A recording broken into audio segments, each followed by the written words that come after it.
Salut, c'est Jean-Yves ici.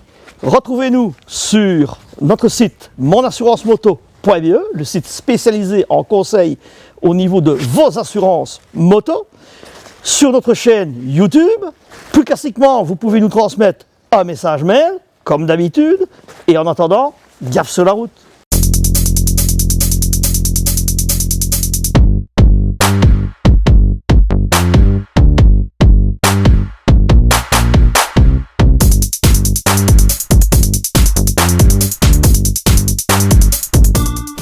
Motostore, c'est votre concessionnaire Ducati, Indian, Suzuki, Aprilia, Piaggio, Vespa et Benelli en province de Liège.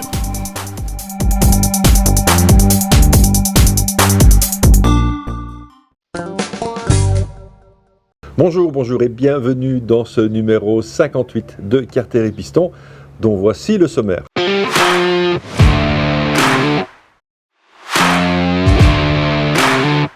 La Ducati Multistrada V4 Rally est le couteau suisse de la marque italienne. On la découvre en version XXL. Série limitée, gueule d'enfer, c'est la signature de la Harley-Davidson El Diablo. Un sublime hommage au passé avec cette Triumph Bonneville T120, édition black, aussi belle qu'agréable. De la mobilité électrique avec cet ovni, la Suron Kaofen F80, ou joindre le fun au déplacement électrique. Nous ferons évidemment un tour de l'actu et, bien sûr, le Dr Grimm nous parlera de ses bruits de paddock. À l'Universel Moto, c'est aussi une grande gamme d'accessoires moto à découvrir dans nos 5 concessions à l'esprit familial et professionnel. Venez nous rendre visite à Aouan, Chennai, Herstal, Serein et Verviers. 5000 casques, 10 000 équipements, 700 machines en stock livrables immédiatement. Motokezer.com.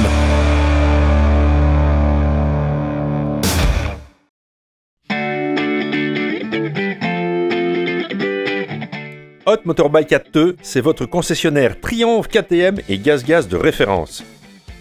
Chez Hot Motorbike, vous n'aurez affaire qu'à des professionnels, mais surtout à des passionnés.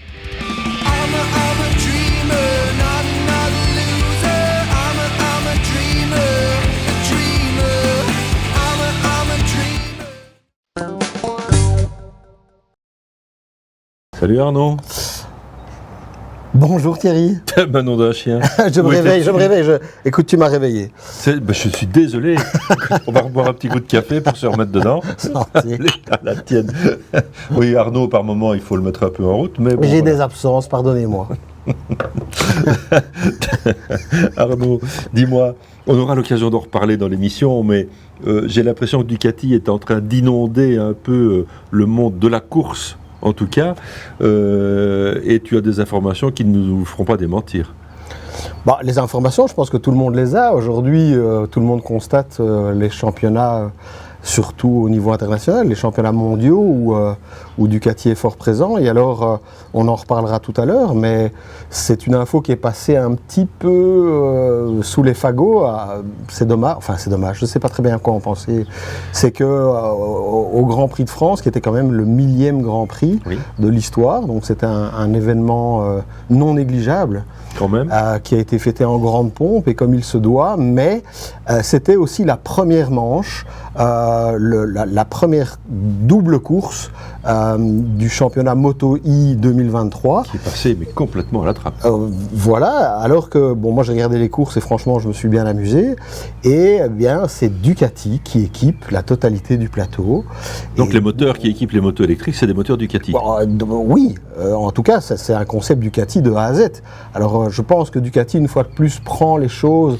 Ils ont toujours eu une approche course pour développer le reste et ils sont en train de réaliser la même chose au niveau de l'électrique parce que je pense que, comme tout le monde, ils vont malheureusement devoir peut-être passer dans la partie... Ils s'y préparent apparemment. Oui, disons qu'être fournisseur unique du Moto I, c'est pas n'importe quoi, il faut être préparé, il faut avoir le bon matériel.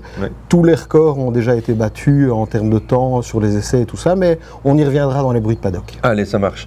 Mais il y a un autre secteur que le racing qui fonctionne évidemment très bien dans le monde de la moto, c'est le maxi trail. Ouais. Chaque marque a son vaisseau amiral qui essaye de se raccrocher au wagon de cet incontournable GS dont le nouveau modèle ne devrait plus tarder. Chez Ducati, c'est la Multistrada qui porte ce drapeau-là depuis quand même pas mal de temps. La V4 est venue remettre vraiment, est venue enfoncer le clou. Et là, on va parler de la V4 Rally qui en fait change un peu la donne parce que jusqu'ici je trouvais les Multistrada un peu plus route qu'off-road, sauf certains modèles qu'ils avaient fait vraiment off-road, mais cette Multistrada Rally va peut-être un peu changer la donne.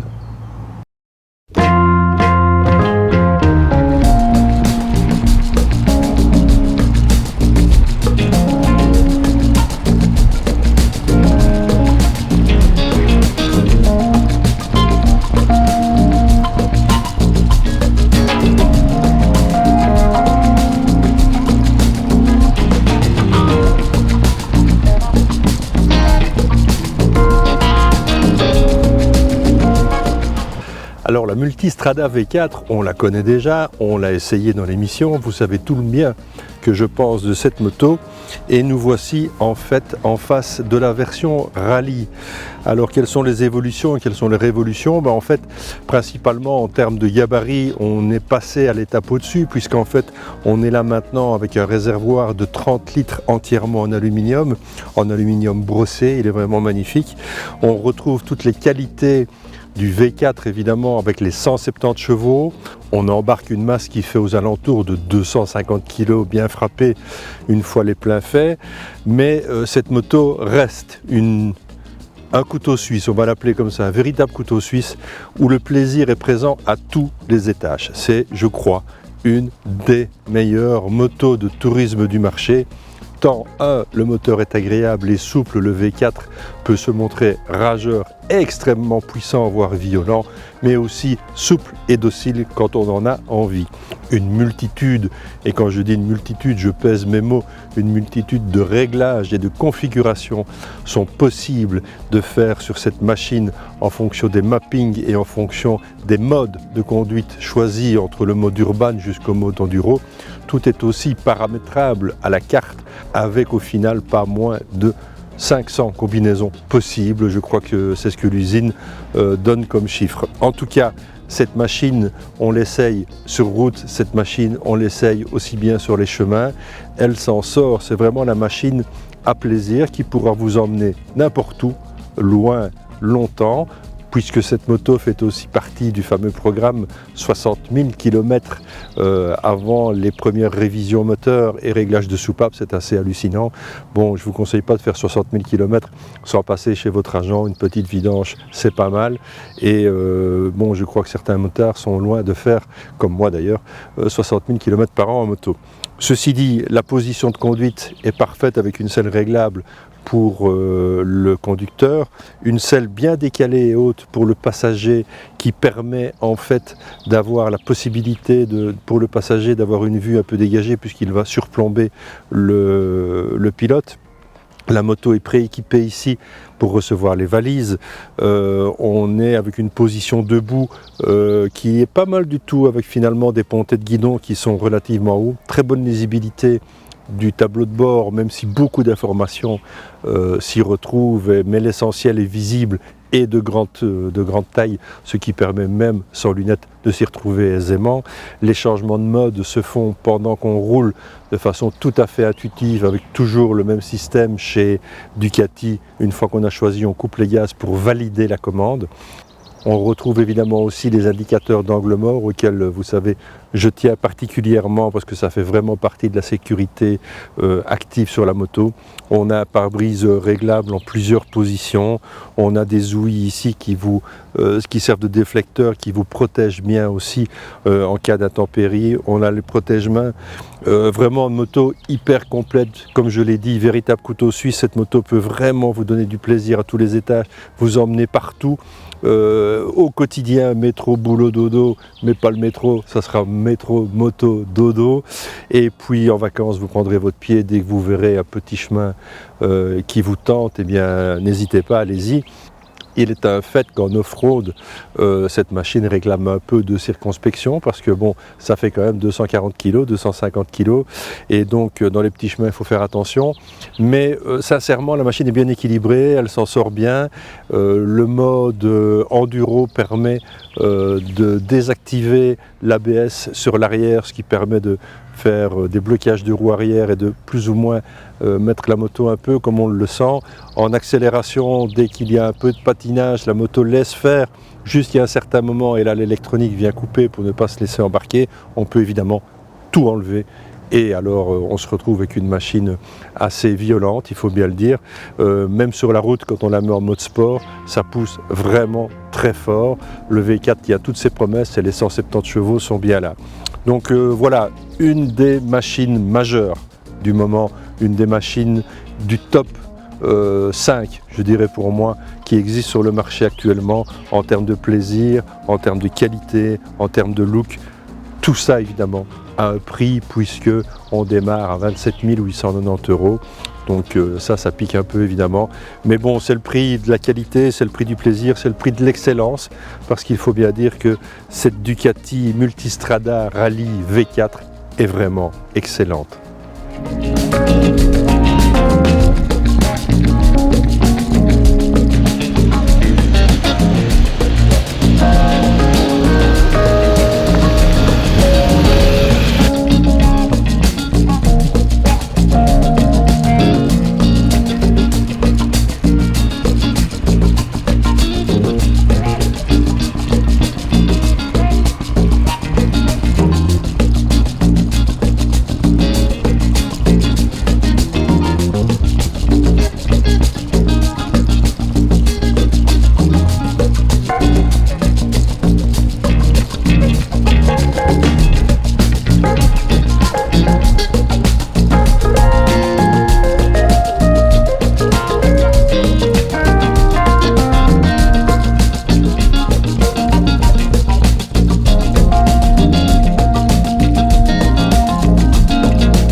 Voilà donc pour cette Multistrada, quelque chose à ajouter? Moi j'ai pas eu la chance d'essayer la version rallye, pas encore du moins, Oui. mais je me rappelle très bien de la présentation de la version classique, normale. Et en fait, vu que c'était la période Covid, on m'avait demandé d'ailleurs, j'ai participé à la présentation de ce modèle en Belgique puisqu'il n'y avait plus de présentation internationale. Et donc moi j'avais dû faire le roadbook et donc en fait j'ai non seulement fait le roadbook en partenariat avec Jonathan Godin d'ailleurs, le photographe. Oui. Et donc j'avais fait tout le trajet, plus les 2 ou 3 jours d'essai, plus encore le lendemain. Et donc j'ai énormément roulé avec la V4 à sa sortie. Et j'avais effectivement résumé le fait que c'était peut-être pour moi la première moto à enfin pouvoir venir vraiment à un petit peu disputer la GS. Et déjà à l'époque, je trouvais qu'elle avait des aptitudes off-road qui sont absolument et certainement mises bien plus en valeur maintenant avec ce nouveau modèle. Mais il faut se rappeler que ce qui est fantastique aussi, c'est que globalement la moto n'a pas tellement changé, c'est surtout, je pense, les adaptations électroniques qui permettent ces choses. Et donc c'est une moto à laquelle on a juste mis des crampons et alors toutes ces technologies qui servaient à la course sont devenues des technologies qui servent maintenant à l'off-road. Ça veut dire que le traction control et le ceci et le cela permettent de rouler. Je regardais encore une vidéo dernièrement avec Laurent Cochet qui expliquait qu'il avait fait des images absolument fabuleuses avec je ne sais plus quelle moto. Mais il disait, ah oui, on t'a vu faire des glisses incroyables avec cette moto. Il disait, mais en fait, j'ai juste mis le mode rallye sur la moto en question et je mettais gaz en grand et c'est la moto qui contrôlait tout et qui gérait les glisses. Exactement. Et qui les arrêtait. Ouais. Et il disait, en fait, ce qui est fou, c'est qu'en fait, la moto est restée la même, sauf qu'aujourd'hui, je me répète, mais toutes ces technologies faites pour la performance et la compétition sont arrivées dans l'off-road. Et sont au bénéfice de tout le monde. Et sont effectivement tout à fait aussi efficaces et tout à fait utilisables. Je l'ai vraiment constaté avec la rallye, parce qu'en fait, quand je l'ai mise en off-road, tout de suite, on a l'ABS qui se désenclenche au niveau de l'arrière, il reste semi-actif au niveau de l'avant, mais ça permet d'arriver dans un virage et de bloquer la roue arrière et de mettre la moto un petit peu en travers. Ce qui est indispensable en off-road. On est bien d'accord. Et quand on ouvre, à un moment donné, c'est vrai qu'on sent que la moto patine, elle part, mais jusqu'à un certain point. Donc, effectivement, sans ça, je crois qu'effectivement, je ne pourrais pas gérer les 170 chevaux d'une multistrada, soyons clairs, surtout en off-road. Mais oui, tout le monde se plaint de l'électronique partout sur les motos. On accepte évidemment la montée en puissance de toutes les motos, mais il faut quand même bien avouer que toutes ces motos ne seraient absolument pas exploitables sans l'électronique embarquée. L'électronique, on va continuer à en parler un petit peu, mais d'une manière un peu différente, avec de la mobilité douce ou verte, appelons ça comme ça. Ça te connaît, toi, évidemment, hein? Disons que oui, forcément, comme j'ai un magasin de vélos, entre autres, et je vends majoritairement, on va pas se mentir, aujourd'hui 80% de la clientèle vient acheter des vélos électriques. Oui. Moi, personnellement, je pense que la mobilité douce et verte sur deux roues est quelque chose d'envisageable et quelque chose de positif pour la globalité et pour l'humanité, on va dire. Voilà. Autant j'y crois pas pour le 4 roues et autant j'y crois pas pour plein d'autres choses, autant je trouve que les deux roues sont assez peu consommateurs d'énergie et surtout les vélos. Donc je pense que là c'est cohérent. Voilà. Oui, soyons clairs, on reste dans un schéma urbain, semi-urbain. Oui, absolument. Et voilà, bon, moi je vois énormément de vélos à des gens aussi qui veulent aller au travail le matin en vélo et qui ont 20, 30, 40 km. Et c'est tout à fait jouable et c'est vraiment très respectueux de l'environnement. Ça permet de faire des belles économies, il y a des aides de la région wallonne et tout ça. Donc je dirais que c'est cohérent, le truc est cohérent. Maintenant, moi, en termes d'électrique, personnellement, moi je suis un des premiers à avoir vraiment utilisé parce que je suis arrivé dans le paddock en Belgique avec un Nitrix, donc c'était pas un vélo, c'était une sorte de mobilette électrique d'origine française. Il n'y avait pas de pédale, il y avait 2 pédales pour poser les pieds, mais il n'y avait pas moyen de pédaler. Et donc j'ai débarqué il y a certainement 10-12 ans avec un Nitrix dans le paddock pour me balader, et tout le monde était là à me regarder avec des grands yeux en se disant mais qu'est-ce que c'est, alors qu'à l'époque tout le monde était encore avec des scooters, des petites motos, très bien. Tout ça. J'avais essayé ça sur un circuit en Italie et je ne sais plus qui l'avait mis à ma disposition. Et c'était hyper fun, et on va le retrouver dans l'essai qui suit. On va parler en 2 mots de cette saison un peu bizarre là, en termes d'abord de météo. On a une météo pourrie, on est la fin mai. C'est pas encore le top, on a eu 1 ou 2 beaux week-ends depuis le début de saison. Évidemment, le marché de la moto belge, comme le marché du 2 roues et du vélo, s'en ressent fortement. On est tributaire, évidemment, de cette météo pourrie, et donc le début de saison est pas terrible. Non, le début de saison est compliqué, et voilà, c'est effectivement, c'est des métiers, des métiers où en fait la météo a une influence directe sur les résultats, et donc on est dépendant de la météo qui est de plus en plus chaotique, donc les résultats le sont aussi. Maintenant, les beaux jours vont arriver. En me baladant un peu dans toutes les concessions, en allant chercher les motos comme celles que vous voyez derrière, un peu à gauche et à droite, je me rends compte que les showrooms sont quand même pas mal remplis, et donc les bons jours vont arriver. S'il vous faut quelque chose, que ce soit une moto ou un vélo, c'est maintenant qu'il faut penser, parce qu'à un moment donné, on va se retrouver de nouveau dans une période de pénurie, et vous passerez peut-être l'été à pied. On revient à la mobilité avec un engin vraiment bizarre dont on va parler. C'est le Suron. C'est une moto, c'est une petite moto, c'est une sorte de vélomoteur. Excuse-moi de t'interrompre, c'est en fait pour moi le prolongement, c'est ce qu'est devenu l'Itrix est devenu le Suron. En fait, c'est ni un vélo, ni une mob.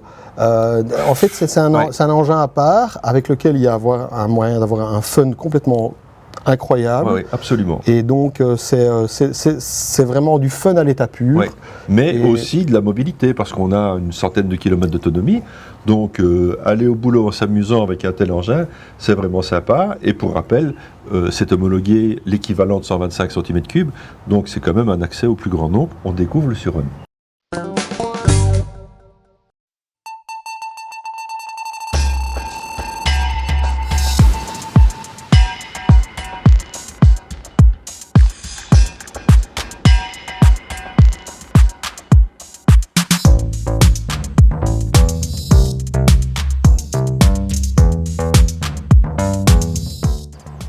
l'off-road des villes. En fait, le Kaufen F80 débarque en Belgique. Cette machine est une solution de mobilité, on va appeler ça comme ça, parce qu'en fait elle tire son épingle du jeu dans pas mal de domaines. On pourrait la mettre un peu en off-road, elle va être très amusante, mais il est évident que son terrain de jeu, c'est la ville. C'est là qu'elle est agile, elle se faufile partout, elle est légère, 75 kg, c'est le poids d'une moto de trial. Et en fait, avec ça, on est un peu le roi de la ville. Quand je dis le roi de la ville, il faut quand même mettre un peu de bémol parce qu'en fait, cette machine peut aussi offrir certains défauts, comme l'absence de bruit qu'on pourrait plutôt prendre comme une qualité, peut aussi devenir un défaut en ville parce qu'en fait, on ne vous entend pas arriver et ça peut parfois susciter des situations un peu dangereuses avec des gens qui traversent sans vous avoir vu ou plutôt sans vous avoir entendu. Ça accélère très très fort parce qu'en fait c'est un moteur électrique et comme tous les véhicules électriques il y a beaucoup de plaisir au guidon. On monte à 85-90 km/h et même sur les petites routes en fait on prend du plaisir parce qu'en fait le reste suit. On a de très bonnes suspensions qui sont réglables aussi bien au niveau de la fourche qu'au niveau de l'amortisseur. Moto très très fine. Vraiment agile, c'est le mot qui me vient évidemment à l'esprit après avoir essayé cette machine. J'ai roulé 2 petites heures. Je me suis baladé dans Dinan, je suis parti un petit peu sur les petites routes, je suis allé me balader en fait. Et là je rentre avec 71% d'autonomie restante, ce qui n'est quand même pas mal du tout. Et ce qui permet d'envisager quand même des journées entières de balade au guidon de cette moto, tout en restant évidemment vigilant sur l'autonomie restante et vous permettant de rentrer à la maison. En tout cas en ville, ça permet d'aller n'importe où, je me répète, de descendre des marches, d'en monter, les bordures ne sont pas un obstacle. Et voilà une petite moto ludique amusante. On est à 7590 € et on est sur un équivalent 125 cm3, ce qui évidemment est aussi intéressant pour les possesseurs de ce permis, ou pour aussi avoir un engin supplémentaire pour se balader en ville, aller faire ses courses, aller d'un point à un autre ou aller au boulot. Ça c'est la partie un petit peu professionnelle. Maintenant c'est l'engin idéal pour mettre à l'arrière d'un mobil-home parce que quand vous arrivez quelque part il suffit de le décharger. Je vous dis c'est pas très lourd, 75 kg et avec cette autonomie ça vous permet quand même de rayonner autour de vos endroits de camping ou vos endroits de parking. Donc voilà, petit engin très sympa. Ça se prend en main très facilement, il n'y a pas de boîte de vitesse, il n'y a pas d'embrayage, c'est un scooter en fait, mais plus agile, plus amusant et plus fun. Alors on a un temps de charge complet qui avoisine les 3 heures, mais après 1 heure de charge, on a déjà récupéré pas mal d'autonomie, ce qui vous permet d'aller un peu plus loin et de continuer votre balade. Par contre, en fait, le chargeur prend un peu de place, donc il sera un peu encombrant dans un sac à dos. C'est une pièce environ de cette dimension, plus les câbles, mais c'est tout à fait envisageable de le prendre avec soi et de se dire à un moment donné, tiens, je vais m'arrêter pour boire un verre quelque part et demander gentiment si je peux me brancher afin de recharger un peu les batteries. Donc voilà, 2 roues qui rentrent dans le cadre de la mobilité, mais ça reste quand même aussi une moto. Donc voilà, on est dans un genre radicalement différent de ce qu'on fait d'habitude, mais ça fait partie du paysage motocycliste.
Le mois dernier, je vous présentais la Triumph Speed Twin.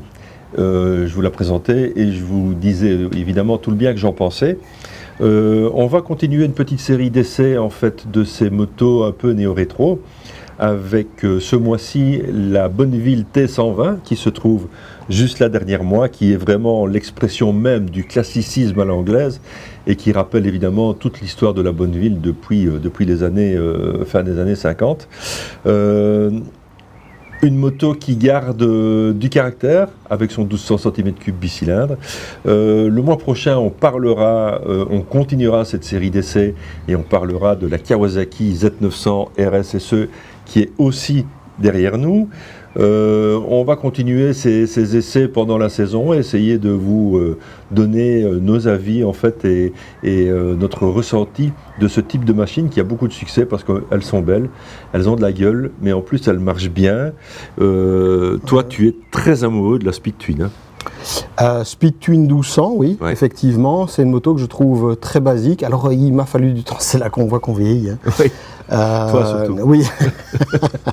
Mais oui, c'est une moto que j'aime bien parce que je trouve qu'elle est très simple. Je dirais que le T120 qui est derrière nous est un poil trop classique à mon goût. Voilà, donc là, le Speed Twin 1200 est un... T'es plus bad boy, toi. Bah, écoute, on se refait pas. Et donc, je le préfère. Maintenant, je me rappelle très bien, j'ai une anecdote à ce sujet, c'est quand j'avais été essayer la Truxton, quand elle est sortie, dans sa version RS, c'est possible? Je crois qu'on était ensemble à cette présentation. Oui, je pense qu'on était ensemble, effectivement. Portugal. Ouais, au Portugal, oui. Désolé pour ces rappels de vieux combattants. Voilà, et donc je me rappelle que, selon moi, le bicylindre Twin Fast Route, donc parallèle, était un moteur fade, moteur inintéressant, et en fait j'ai toujours détesté le Twin parallèle. Mais il n'y a que les imbéciles qui ne changent pas d'avis. Absolument. Et puis d'autant plus qu'aujourd'hui, en fait, le marché est inondé de cette architecture moteur, oui. Qui est en fait... Alors pour info, il faut quand même savoir que si les constructeurs préfèrent cette architecture, c'est parce que c'est aussi la moins chère à produire au niveau du nombre de pièces et tout ça. Donc et la plus facile à homologuer en termes d'euros. Oui. Oui. Et finalement, grâce aux nouvelles technologies de calage, donc ça veut dire que le calage, c'est ça qui fait que le crossplane de chez Yamaha est calé différemment et tout ça, que toutes les motos GP sont calées différemment. Donc il n'y a que lui qui comprend ce qu'il dit. Hein. Oui, j'espère que non, j'espère que vous me suivez. Enfin donc, avant, le calage était traditionnel et aujourd'hui, ils ont réussi à décaler les allumages et les allumages pour chaque piston, et en fait ça donne un caractère différent, raison pour laquelle chez Yamaha le 4 cylindres en ligne fait le bruit d'un V4, parce qu'en fait rapidement 4 cylindres, et en fait le screamer c'est les deux premiers qui se baissent et puis les deux extrêmes qui se lèvent et vice versa, et en fait c'est ça qui fait qu'on a un moteur screamer, donc qui crie. Et depuis que Yamaha a fait pas un V4 mais le fameux... Moi, j'ai décroché. Le crossplane. Donc depuis que Yamaha a fait le crossplane, en fait c'est 1, 3, 2, 4. 1, 3, 2, 4, 1, 3, 2, 4. Et donc en fait c'est un calage qui correspond au V4. Et donc en fait le désavantage de ces calages sont en général une baisse de la puissance max, mais une meilleure exploitabilité. Ce qui fait qu'aujourd'hui, la MT-07 reste quand même la meilleure vente Yamaha en France, par exemple. En France, en tout cas. Voilà. Pour la petite anecdote, j'avais une Speed triple en 2003-2004. Elle était full black et tout ça. Et bon, je faisais pas mal le con avec, et j'ai pris une super gamelle en déposant un wheeling dans un nid de poule. Ah bon. Et donc là, j'ai pris une gamelle de chez Gamelle, et là, je me suis dit, bon, Arnaud, tu vas te tuer. Et donc je suis rentré chez Triumph, Waterloo Bike précisément, parce que je m'entendais très bien, j'ai acheté plusieurs motos chez eux.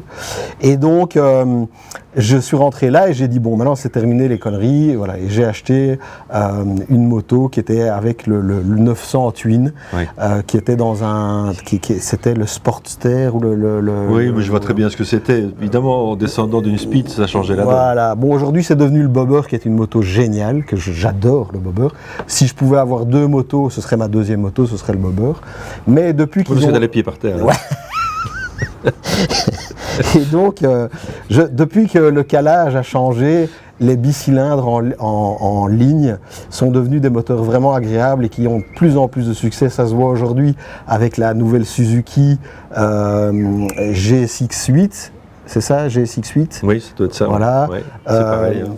La nouvelle Hornet 750, Oui. ce sont tous des bicylindres face route, parallèles. C'est pas le meilleur exemple, Honda, mais enfin bon. Non, mais Ouais. on souligne l'agrément moteur, Oui, tout à fait. alors qu'il y a 10 ans avant que les nouveaux calages arrivent, c'était des moteurs fades. Ouais, chez Kawasaki aussi, hein, les chiants et sans... Z650, c'est un bicylindre. Et voilà, donc je pense que une fois de plus, la technologie et l'électronique par rapport aux possibilités d'allumage des moments différents, a vraiment donné sa chance à des moteurs qui, je me répète, sont favorisés par rapport à leur faible coût de production. Ouais.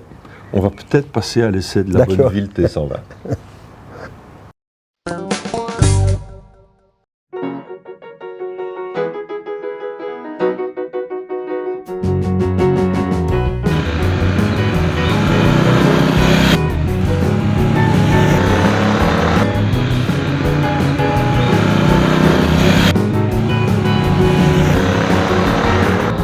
Ce n'est pas la finition satinée de son environnement mécanique qui vous mettront la puce à l'oreille. Pourtant, la 1200 Bonneville T120 s'est adaptée aux normes du temps présent. Aucune incidence sur les valeurs de puissance et de couple, mais un gain en vivacité annoncé. Un embrayage et des arbres d'équilibrage optimisés, un vilebrequin allégé et des modes de conduite recalibrés donneront plus de peps au gros twin anglais. À Hinckley, on semble avoir la main généreuse avec un freinage Brembo amélioré et l'installation en série d'un régulateur de vitesse. Mais la disparition de la béquille centrale, de la poignée passager et des poignées chauffantes côté pilote font désormais perdre un peu de poids à la bête. Un poids aussi gagné sur l'allègement des jantes avec l'adoption de jantes en aluminium. Cela, évidemment, ajoute beaucoup à la maniabilité et au comportement. Une mise à jour dont l'issue reste la promenade au goût d'acier, comme la Bonneville, c'est le distillé. Pourquoi T120 ? Pour rendre hommage au modèle de 1959, capable à l'époque de prendre 120 miles par heure, soit 193 km/h. Pas mal pour un twin de 47 chevaux, faisant mouliner une boîte à 4 rapports. Plus d'un demi-siècle plus tard, le temps est venu pour la Bonneville de montrer à nouveau de la force, des watts, et surtout du couple à vous en remuer la cage thoracique. C'est la mission du 1200cc, un moteur pensé pour offrir du gras, du consistant, sans aller chercher des tours à outrance. D'aspect très classique avec ses ailettes, il donne pourtant dans le moderne et surprendra bien du monde par sa technologie. On ne le voit pas de suite, mais le grand radiateur trahit un refroidissement par eau, le premier sur une Bonneville, et gage de puissance, de fiabilité et de respect des normes. 8 soupapes sont dans la culasse et assurent la respiration du moteur. Une boîte à 6 rapports conjugue la puissance, tout comme une commande des gaz ride-by-wire. Et maintenant, le sourire et le palpitant peuvent s'emballer. Ce bloc développe plus de 10 mètres kg de couple, pour être précis 10,7, au régime de 3500 tours minute. Un écart saisissant depuis le 865cc, cela représente un gain de 54%. Une autre façon de voir la route en Bonneville. La puissance, notion plus relative sur ce genre de machine, s'établit néanmoins à 80 chevaux. Un rendement de custom, mais ne vous y trompez pas, déjà de quoi répondre avec entrain aux sollicitations de la route. La Bonneville 1200 T120, c'est à présent de l'électronique échappée des circuits. Maintenant, conduire une classique de triomphe, cela se fait à travers un choix de 2 cartographies d'injection, Road ou Rain, et l'assistance d'un anti-patinage. On trouve même un embrayage anti-dribbling pour plus de confort et calmer les retours de couple. L'ABS est évidemment en série, ainsi qu'un dispositif anti-démarrage par clé codée et une prise USB sous la selle pour recharger smartphone et autres babioles. Besoin d'une impression de néo dans cette rétro, eh bien regardez mieux les phares, leur fonction est désormais assurée par des LED, l'avant en use pour une signature visuelle diurne, et bien que le compteur ait conservé la forme très vintage, l'intérieur mêle le so British et le moderne. Les tripes à rouleau ont disparu au profit de petites fenêtres digitales dans lesquelles s'affiche le mode de conduite. Le rapport engagé, un double trip, l'horloge, le kilométrage total, la désactivation de l'ABS et de l'anti-patinage, l'indicateur d'entretien et des infos sur le carburant, conso moyenne et instantané, niveau et autonomie.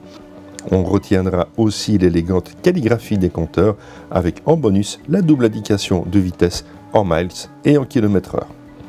La T120 fait plus cossu, plus premium, donne de la majesté. Cela vient aussi des détails qui parcourent la machine. Les badges prévus de bronze sur les carters en aluminium, les pièces chromées, les trains avant sérieux avec ces 2 disques de frein. On retrouve ces petits moments pleins de charme, tels les jantes à rayons, les pots saucissons avec un très bon son.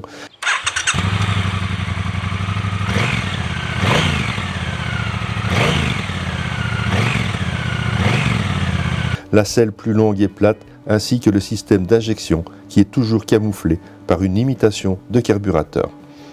Triumph propose toujours un gros stock d'accessoires pour agrémenter la Bonnie. 116 références vous invitent à assaisonner l'anglaise avec plus ou moins d'utilité.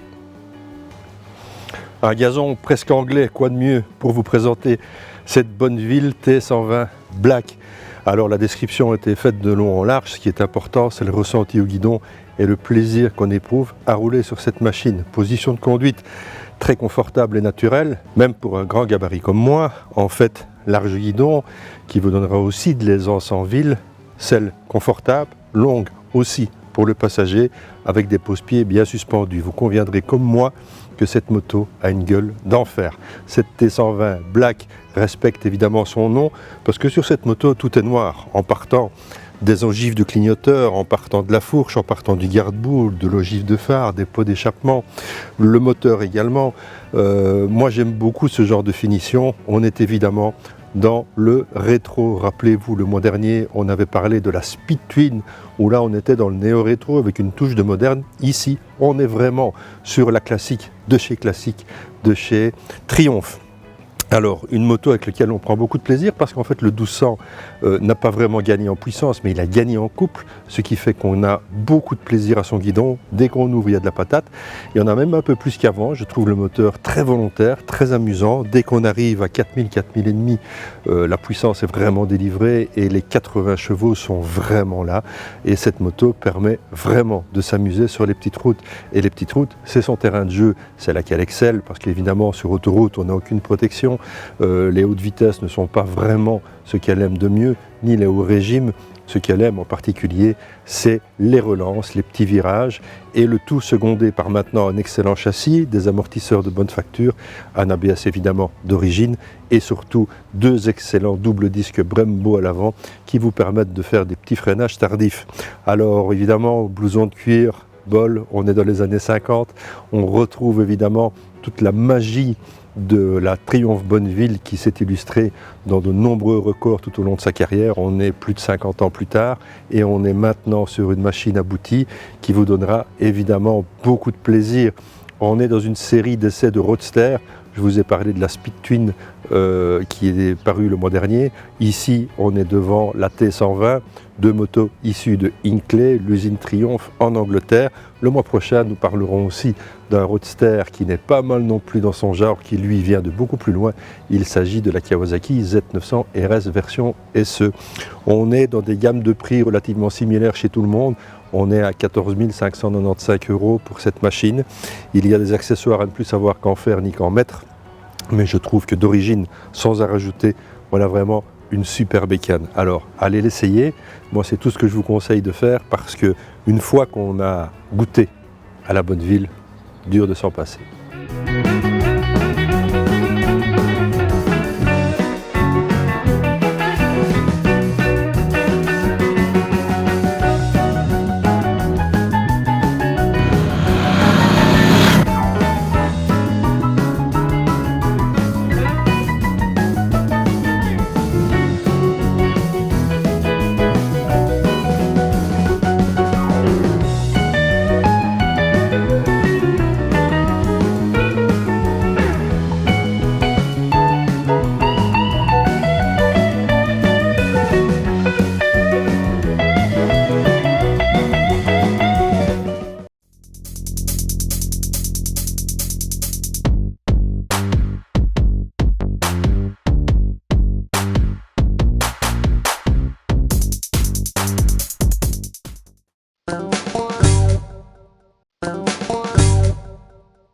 Bon, on s'en rend compte un peu chez tout le monde, chez toutes les marques, et peu importe les secteurs, que ce soit dans le monde de la moto, dans le monde de l'auto, on est un peu envahi par les séries limitées. Alors, est-ce que c'est un argument de vente ou bien de réelles opportunités à faire? Dans le vélo, c'est pas trop le cas, je crois. Aucunement, pas de trace de ça. Enfin, parfois, j'ai un de mes fournisseurs qui m'a sorti une série spéciale l'année passée, mais qui n'est pas en fait une vraie série spéciale. C'est juste un modèle qu'il lance pour une année, et puis pour finir, il constate un certain intérêt, et il continue l'année d'après, donc ça n'a rien à voir avec une série spéciale. Mais le monde de la série spéciale, bon, comme vous le savez, je suis très proche de Ducati. Puisque j'utilise aussi les Ducati à la school, bref, je suis proche de Ducati. Et donc ça, c'est un petit peu les rois avec MV Agusta des séries spéciales. Ouais, tout à fait. Bon, les Italiens sont les rois pour ça. Et ils ont raison, parce qu'ils en profitent pleinement. Ils font des séries spéciales qui ont un succès fou et qui sont vendues en quelques heures, quelques jours parfois. Et donc je dirais, pourquoi s'en priver? Maintenant, quel est le réel intérêt de la série limitée? Là, je me pose la question, parce qu'en termes de temps, moi j'ai connu la sortie de la Desmo Sedici à l'époque, qui était cette fameuse réplique de la moto de Stoner en MotoGP. Je connais plusieurs propriétaires de la Desmo Sedici. Cette moto était vendue 60 000 € à l'époque. Et oui, c'était un véritable bijou. Moi, je me rappelle aussi à Franco d'en avoir vu quelques-unes. Et je l'ai essayé. J'ai roulé avec. C'était terrible. J'ai roulé avec, et c'était. Alors oui, certes, c'était un V4, ce qui était à l'époque déjà très rare. L'année d'après, Aprilia est arrivé avec un V4 pour la première fois sur le marché. Ouais. Mais souvenez-vous, il y a un an, peut-être déjà 2 maintenant, la fameuse série spéciale de chez MV Agusta, la série Agostini. Ouais. On avait d'ailleurs eu la chance de rencontrer Agostini, qui était venu signer l'exemplaire numéro 123 sur une série de 300, parce que 123 c'était son nombre de victoires en GP. Bon, celui qui a cette moto, lui, il n'a pas fait un mauvais investissement. Non. Harley-Davidson, ils ont bien compris aussi, puisqu'ils ont lancé il y a maintenant 2 ans les séries Icons, et on va aller découvrir un de ces modèles avec l'El Diablo.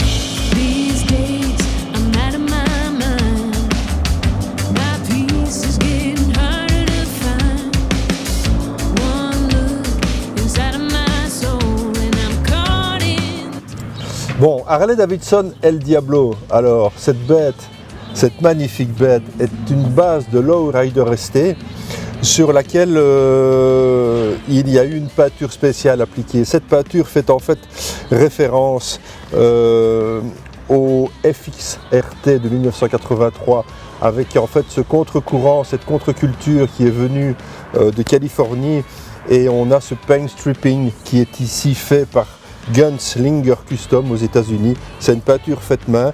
Cette moto est un tirage limité de 1500 exemplaires et celle-ci elle a 594. Alors rien ne change pratiquement par rapport au comportement de la Lowrider ST. Ça reste une moto agile, ça fait un peu partie des motos sportives de chez Harley-Davidson. Moi j'ai toujours bien aimé la Lowrider et la Lowrider ST. Celle-ci est équipée des valises latérales, on a cet avant très particulier, mais surtout évidemment on a cette peinture et cette finition qui en font des pièces, c'est presque une pièce unique. Mais en tout cas une chose est sûre, c'est que cette machine est rare. Alors elle est équipée du 117 inch, c'est-à-dire du 1923 cm3, qui développe un couple phénoménal, peu importe le rapport sur lequel on est. C'est une machine vraiment agréable à conduire. On est, pour ma part, je trouve une chouette position avec les pieds pas trop en avant, ce qui ne fait pas toujours l'unanimité, un très bon confort de selle et le plaisir de rouler sur une machine unique. Alors cette machine unique, évidemment, elle appartient à quelqu'un, elle appartient à Jean-Marie Grégoire. Bonjour Jean-Marie. Bonjour Thierry. Alors bon Jean-Marie, cette machine, qu'est-ce qui t'a décidé à l'acheter ? Je suis passé une fois à la concession, il y avait une porte ouverte, il y en avait une qui était exposée et j'ai eu le coup de foudre pour cette moto. Coup de foudre, il n'y a rien de plus beau qu'un coup de foudre. Oui, rien de plus beau. Alors, tu es l'heureux évidemment propriétaire d'une telle machine. Avec aussi peu d'exemplaires fabriqués dans le monde et aussi peu d'exemplaires disponibles en Belgique, on peut dire quand même que tu as fait un investissement avec cette moto. Oui, c'est surtout pour l'investissement, parce que plus il y a eu peu de motos, avec des motos numérotées, ça ne perd certainement pas de sa valeur. Non. Au contraire, ouais, tout à fait. Alors cette moto est en fait une moto qui est sortie en 2022. Je ne crois pas qu'il doit rester beaucoup dans les concessions. À mon avis, c'est complètement épuisé. Ça fait partie d'une série de modèles numérotés et de modèles spéciaux que Harley-Davidson a décidé de sortir de manière régulière. Là, on est en 2023, on aura l'occasion d'en reparler parce que 2023, c'est le 120e anniversaire de l'existence de la marque, ce qui n'est pas rien. Peu de marques peuvent prétendre avoir une telle longévité. Jean-Marie, moi je te propose que tu me laisses les clés de cette machine et que je puisse aller me régaler encore un peu à son guidon. Avec plaisir, Thierry. Alors, on aura probablement l'occasion de se revoir parce que tu es un passionné de Harley. Tu feras probablement partie du rendez-vous que je vous donne sur le numéro qui se tournera fin juin. Fin juin, nous aurons une émission spéciale Harley. Et cette émission spéciale Harley, évidemment, mettra à l'honneur cet anniversaire, ce 120e anniversaire, mais aussi une gamme particulière qui a été éditée pour le 120e anniversaire, avec aussi une décoration spéciale sur les modèles de la gamme. On se retrouve très bientôt. Moi, je vais un peu profiter de cette bécane, et pour une fois qu'on a du soleil ce printemps, je ne vais pas rater l'occasion.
Voilà, je remercie encore Jean-Marie, le propriétaire de l'El Diablo, de m'avoir laissé les clés pendant quelques instants de cette machine, d'en avoir un peu profité.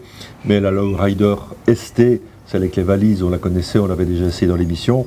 Et c'est vraiment un modèle que j'apprécie de chevaucher chez Harley-Davidson. On va faire maintenant un tour de l'actu, une actu relativement bien chargée. Au programme, il y a du trial, il y a un record du monde. On va parler du DGR dont on vous avait annoncé la date le mois dernier. Et un petit peu ce qui s'est passé dans la planète moto pendant les 30 derniers jours.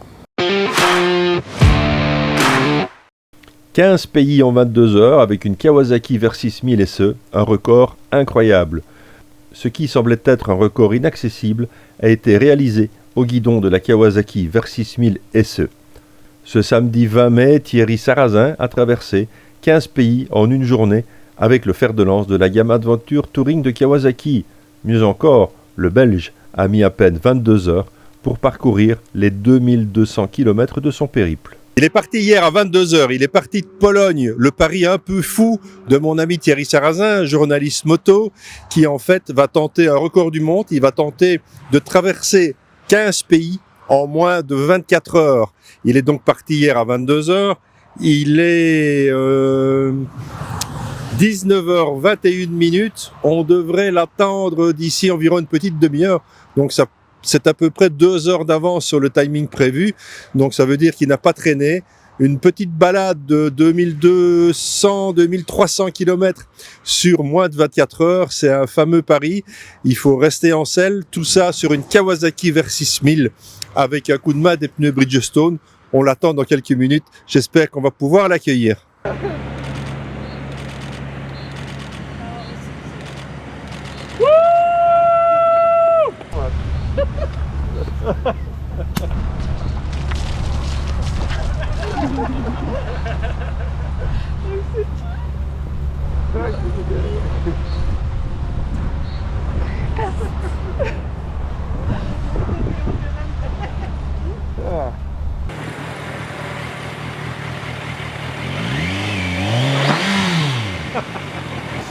Bon Thierry, incroyable, c'est fait.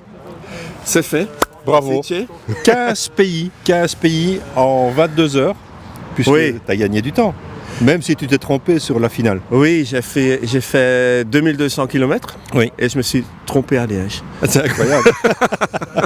Bon, alors c'est une aventure quand même incroyable parce que c'est 22 heures de moto sans t'arrêter. Oui. C'est quoi le plus dur? Le plus dur, c'est commencer.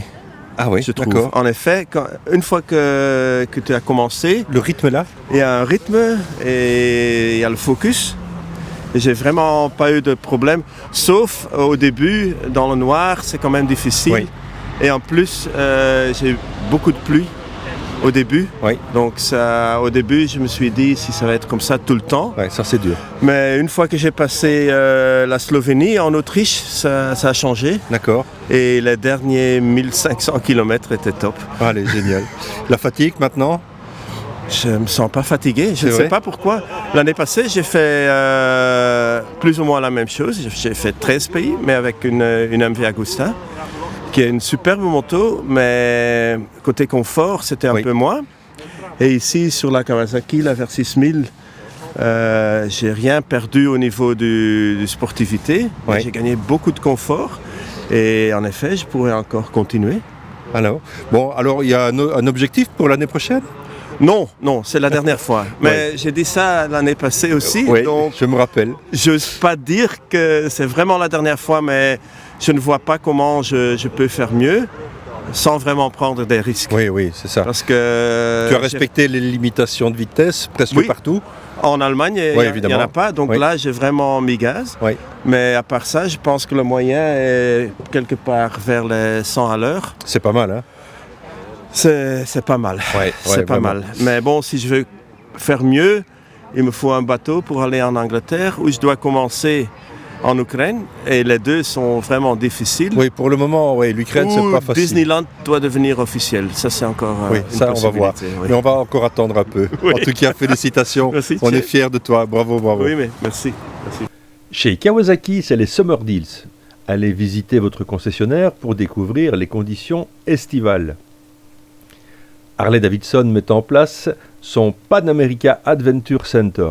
En une journée entière de cours intelligemment conçus, vous apprendrez comment emprunter les chemins avec votre Pan America. L'accueil avec café et thé sera servi d'une demi-heure de théorie.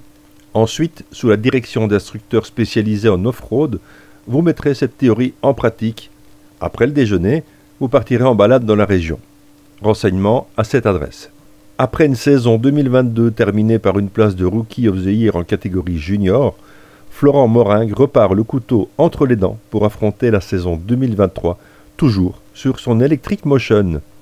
Après la première manche disputée à Bilstein sur un terrain rendu très glissant par les pluies abondantes du mois de mars, Florent s'est battu comme un lion pour terminer sur la troisième marche du podium, ex aequo avec le deuxième, mais départagé au nombre de 0 pieds. A noter que durant cette première manche, c'est la première fois depuis de nombreuses années que les jeunes de la catégorie junior ont battu les vieux renards de la catégorie senior avec lesquels ils partagent les mêmes difficultés de tracé. Pour la deuxième manche de Bertry, Florent avait à cœur de faire encore mieux, ce qu'il a fait en gagnant cette épreuve. La suite de la saison de Flo va être bien chargée puisque durant le premier week-end de juin, Florent pour la première fois va affronter l'élite des jeunes trialistes européens en participant au championnat d'Europe de trial en Italie. Course qui se déroule sur 2 jours et 2 courses différentes rapportant chacune des points. La suite du championnat d'Europe se déroulera durant 2 week-ends au mois d'août en Norvège et en Suède. Nous ne manquerons pas évidemment de vous informer de l'évolution de ce pilote prometteur. Pour pouvoir mener à bien cette campagne de trial européen, Florent peut compter sur quelques partenaires dont Fun e-Bike, les Moto-Écoles Saint-Georges, Vincent Piron, DG Sport, Dunlop Pneus, Bikesoft et bien sûr votre émission préférée, carter et piston. Des planches originales du cultissime Joe Bartim dans votre salon. En effet, c'est en 1990 que Bardeux crée cette série humoristique dont 2 albums n'ont jamais été mis en vente. 33 ans et 6 millions d'exemplaires plus tard, plusieurs générations de motards sont conquises. Pour les passionnés de grosses cylindrées, il est aujourd'hui possible d'acquérir ces dessins aux traits dynamiques. Ces gags sur 2 roues étaient d'ailleurs admirés par André Franquin lui-même. Une vente aux enchères est organisée par la maison Daniel Mayenne Enchères et se tiendra le dimanche 18 juin à 15h à la maison de l'Amérique latine, 217 boulevard Saint-Germain à Paris.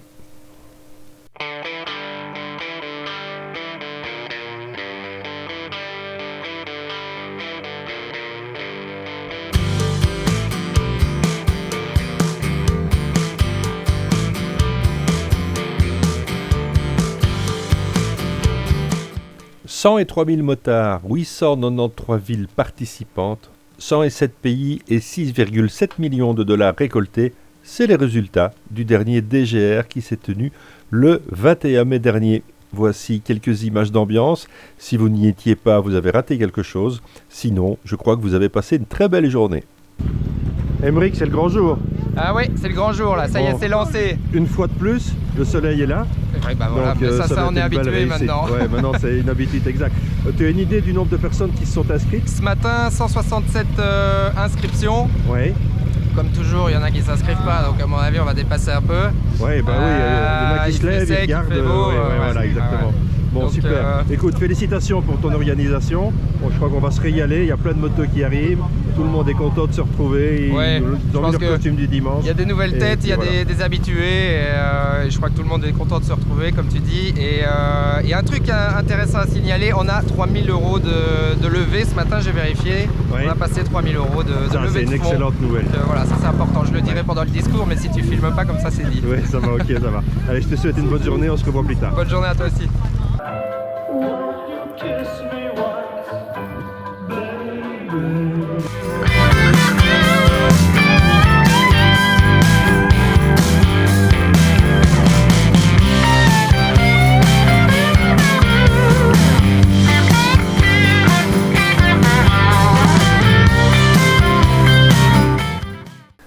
C'est également au tour de Yamaha de faire des promotions estivales.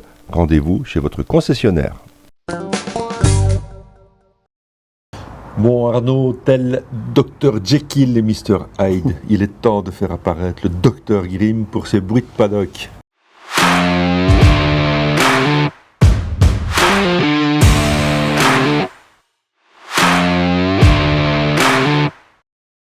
Bon, les bruits de paddock, on est en pleine saison là, donc il y en a pas mal. Comme on en a parlé, je vais peut-être revenir directement là-dessus. C'était le lancement du championnat Moto E. Oui. Qui a eu lieu en France, donc le week-end passé. Donc en fait, ce Grand Prix de France était vraiment exceptionnel à plus d'un titre, parce que c'était le 1000e, ça c'est une chose. Ça c'est quand même quelque chose. Maintenant, il était exceptionnel parce qu'on avait la chance aussi d'avoir 2 pilotes français en catégorie reine. Il y a eu pas mal de célébrations et tout ça qui était de bon augure. Je pense que ça a été organisé. Voilà, c'était vraiment un très beau Grand Prix. Je pense qu'ils vont, pour la énième année, avoir le prix du plus beau Grand Prix de l'année, d'autant plus que la météo était avec eux. Ouais. Et donc voilà, j'ai pas mal apprécié ce Grand Prix. Il y a eu de la bagarre aussi, des rebondissements. Ouais, ça a été chaud à tout point de vue. Et donc il y avait le lancement de ce Moto E qui est vraiment passé sous silence. Et bon voilà, c'est un petit peu, je dirais, j'ai regardé, figure-toi que j'ai regardé il y a 2 semaines, je suis tombé dessus par hasard à la télé, j'ai regardé les voitures, la Formule I, oui.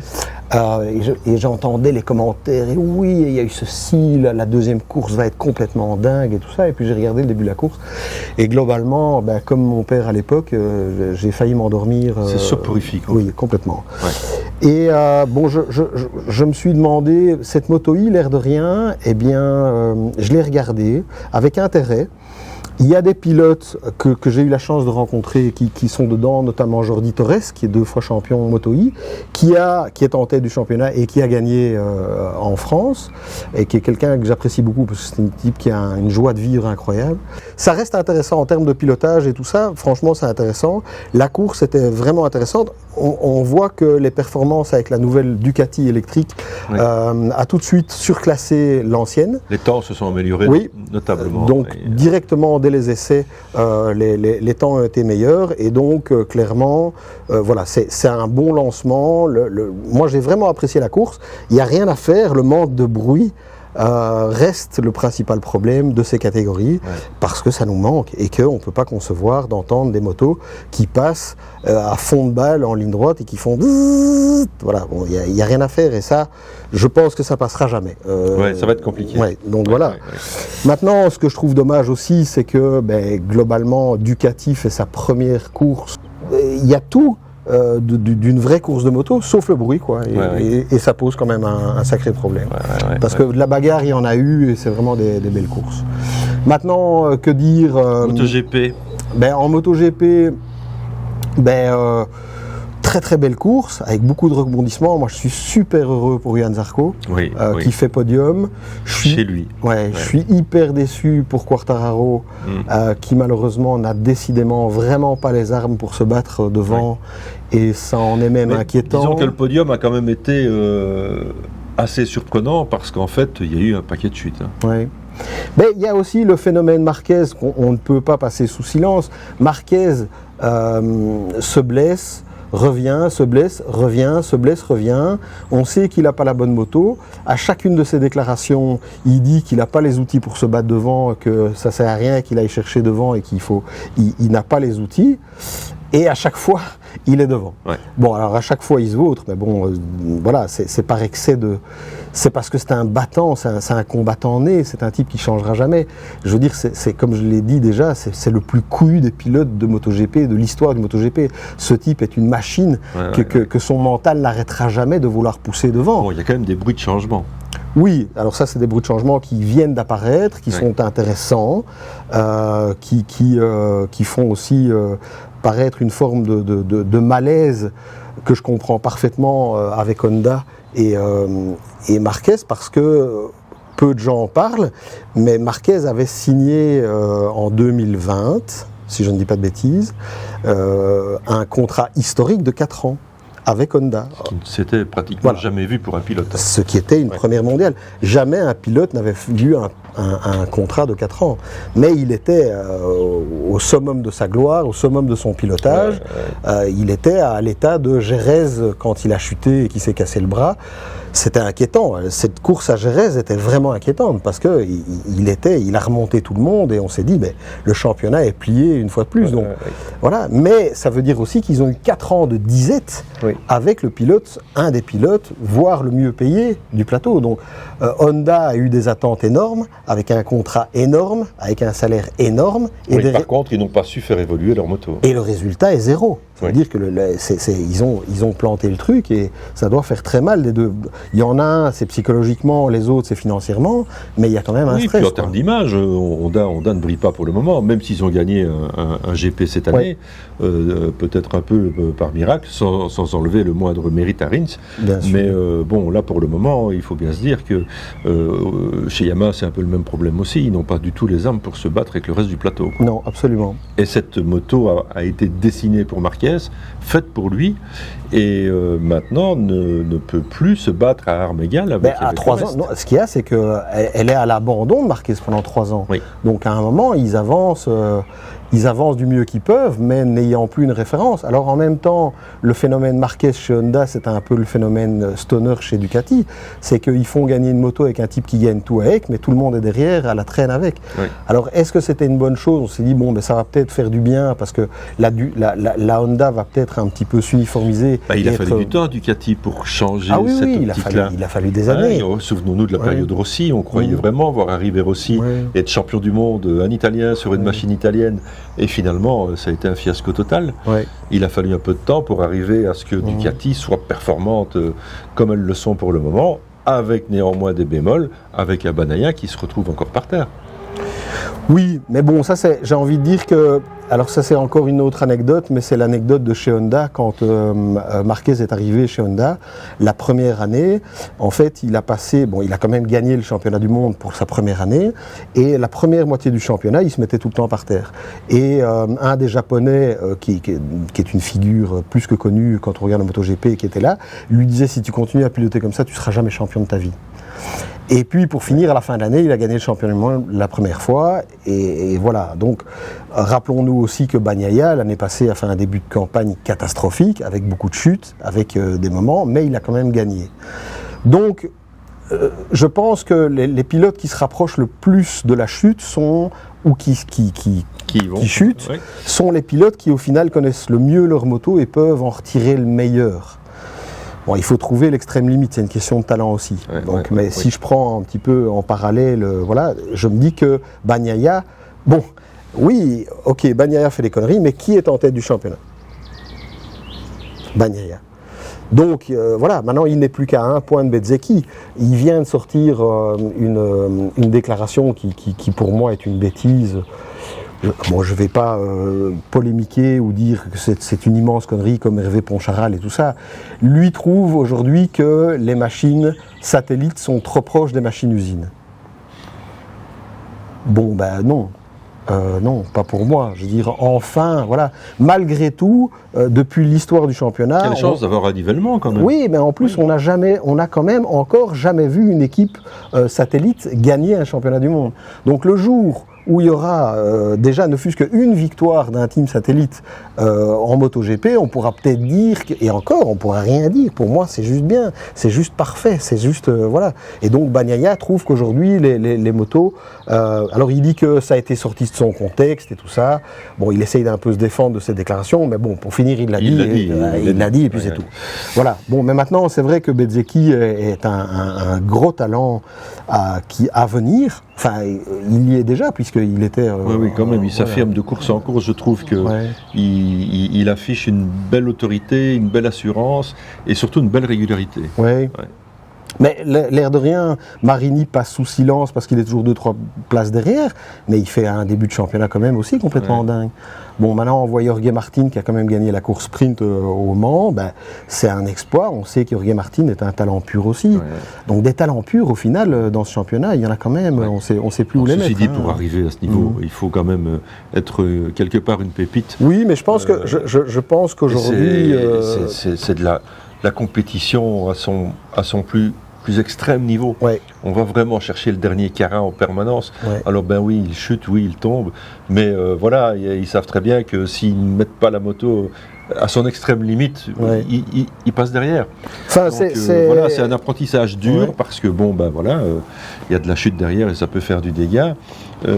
Mais bon, ça pousse dans les antichambres. Hein. Le Moto 2 pousse aussi. On a quand même Barry qui nous fait une chouette course.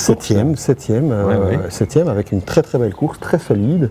Et comme le disait Xavier Siméon, ok, passer le top 10 et être 7e, ok, ça fait des déclics. Et les déclics après déclic, on avance. Et puis un jour, on se retrouve sur le podium avec une coupe et ça fait encore un déclic. Ouais. Et puis voilà, la carrière d'un pilote, c'est une succession de déclics qui font qu'on devient un grand champion. Et je pense que Barry, je lui souhaite, je lui bois que ce soit le cas, juste parce que bon, ben voilà, c'est un Belge. Moi, je vois ça en trial, tu vois. Je prends une échelle de 100 déclics, là, j'en ai passé 2. Ouais. J'attends le suivant avec impatience. ça ne saurait tarder. Dans les 10 ans à venir. Tu crois? Oui. Ça me fait plaisir. Non, mais pour revenir au MotoGP, je crois qu'on est face vraiment à un championnat magnifique. Voilà. Et quand on voit qu'ils sont 15 en qualif dans la même seconde, c'est juste complètement fou. C'est de la folie. Ouais. Voilà, il y a des belles bagarres. Actuellement, je crois que la vraie et seule vraie polémique qu'on peut avoir, c'est cette problématique de direction de course qui distribue des pénalités de manière difficile à comprendre. Ça reste de la course moto, des contacts, il y en aura toujours. des dépassements limites. Il faut se rappeler que, à notre simple niveau, à mon petit simple niveau de rien qui est fait un peu de course d'endurance, de manière évidente, parfois on tente des dépassements, et un dépassement c'est à chaque fois un challenge parce qu'il faut à chaque fois se présenter, montrer sa roue, freiner plus tard. Donc alors à leur niveau, quand tu sais qu'ils sont tous en 2/10, tenter un dépassement c'est déjà complètement dingue qu'il y en ait encore autant, et forcément un dépassement est toujours une prise de risque qui forcément à un moment débouche sur un toucher de carénage ou un ceci, un cela, et aujourd'hui ils essayent de réguler une forme de prise de risque qui est nécessaire.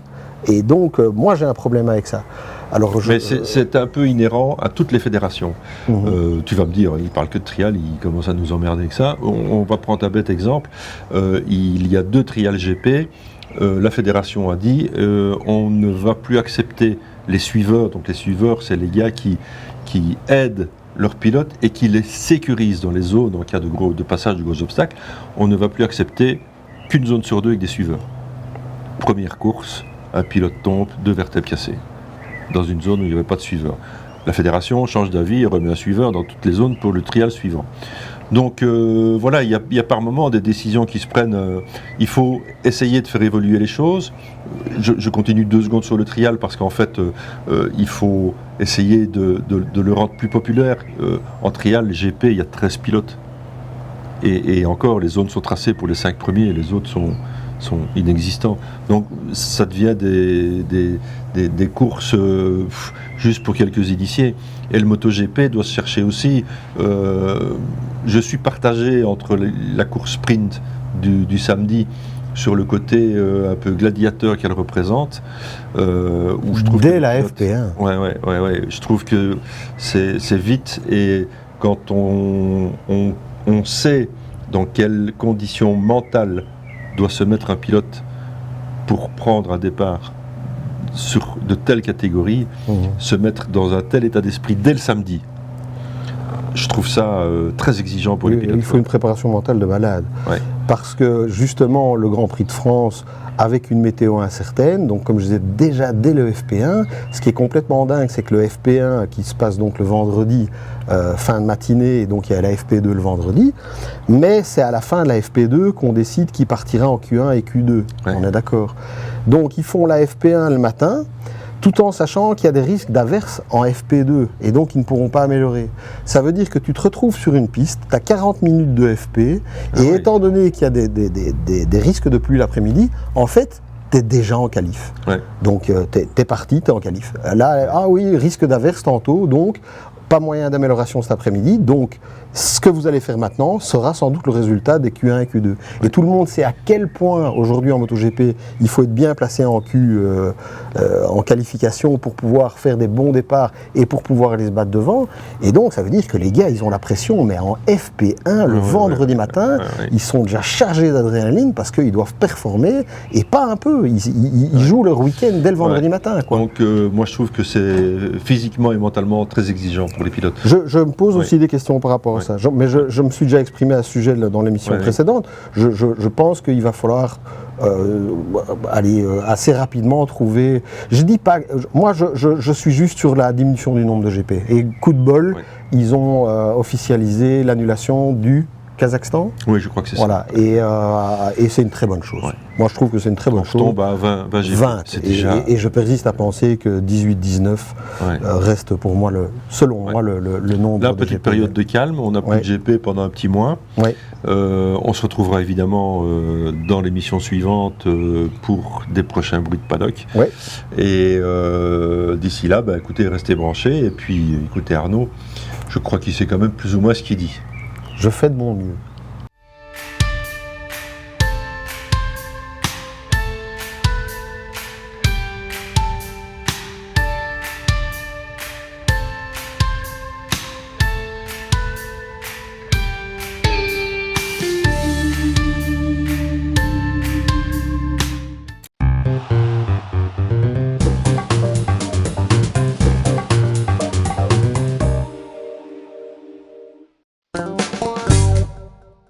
Bon, voilà une émission à peine plus concise que les autres. Une émission qui prépare évidemment les grands rendez-vous de l'été. Le mois prochain, ce sont les 120 ans d'Harley-Davidson qui seront fêtés. Le mois suivant, ce seront les 100 ans du moteur Boxer chez BMW.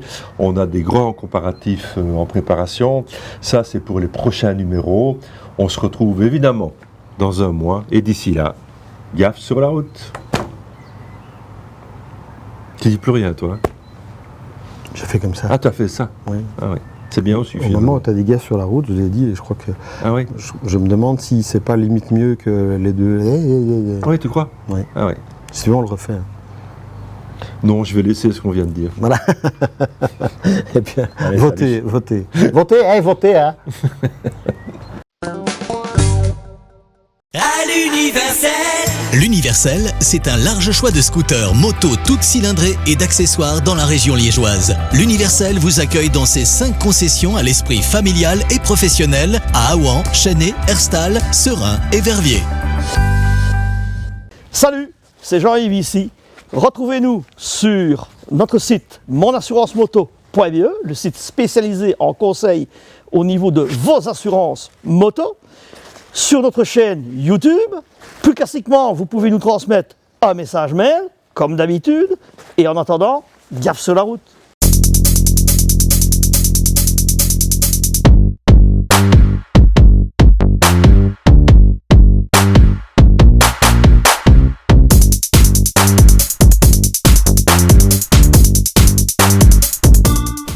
Motostore, c'est votre concessionnaire Ducati, Indian, Suzuki, Aprilia, Piaggio, Vespa et Benelli en province de Liège.